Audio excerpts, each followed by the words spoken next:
Omer. The Yod, this also means with this pattern of the Vav, I'm not doing this very straight, sorry. With the pattern of Vav and a Dagesh Forte with that pattern there, what this means is that we have a Vav conversive. In Hebrew, a Vav conversive is a verb. The subject of this verb is a pronoun because the Yod is the prefix pronoun, and it's prefixing the subject of the sentence. So the verb will be translated in the past tense. So we have Vav with Patak, we have Yod with Dagesh Forte. This is a Vav conversive,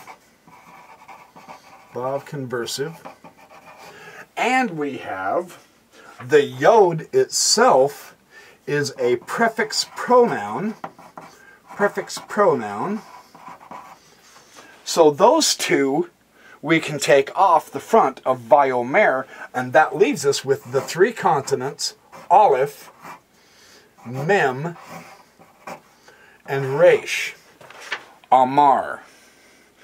You see how that works with counting the consonants? This is the root which says, which translates to say or to command. Now, no changes have been made to this root. Every time you see the Aleph, the Mem, and the Resh, it's going to have something to do with speaking, saying, talking, commanding, so on and so forth.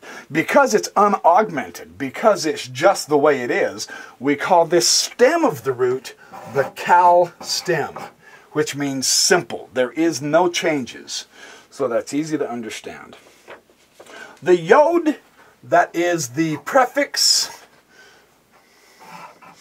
We have the Vav, and then this Yod, which is the prefix pronoun.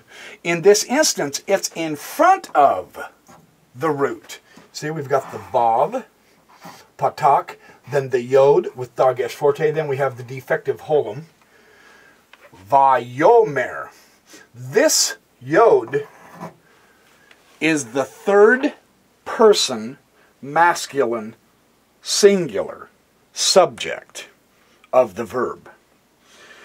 The subject is singular, so we translate that Yod as he. We have a Vav conversive, we have a third person singular prefix, followed by the past tense translation, and we have the basic meaning of the root, meaning Kal. So, what we have here is Va, Yo, Mer, with Sego, which is E, Vayomer, and he said. This is he. Now, the next word in verse 3 of Genesis 1:3 is Elohim.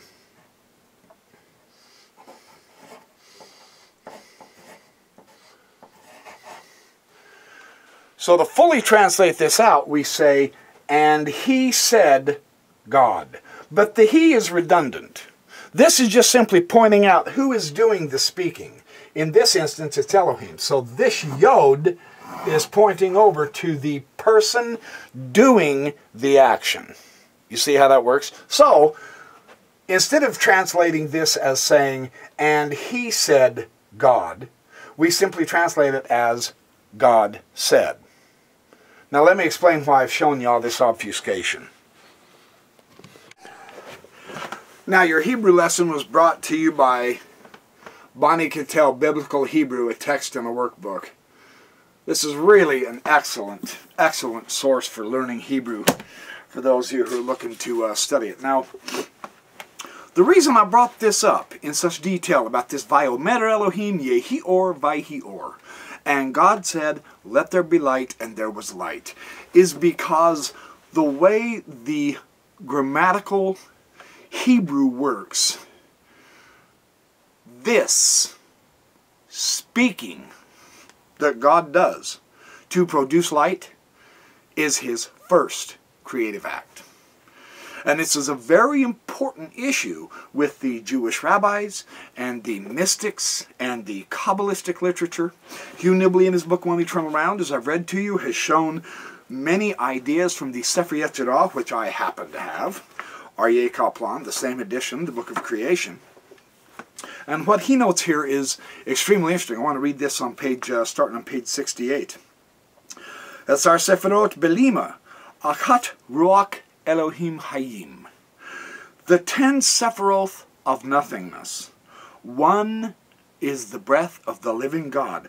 Achat Ruach Elohim Hayim.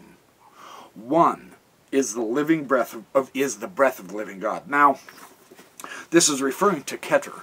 But this theme of the breath of the living God, it's based on the verse where God says of Betzalel, the builder of the tabernacle in the desert. Here's what God says. He says, I will fill him with the breath of God. In Hebrew, this is the Ruach Elohim. With wisdom, understanding, and knowledge. Exodus 31:3. We therefore see that the breath of God comes before wisdom and understanding. Among the Sephiroth, then, this corresponds to Keter, the crown.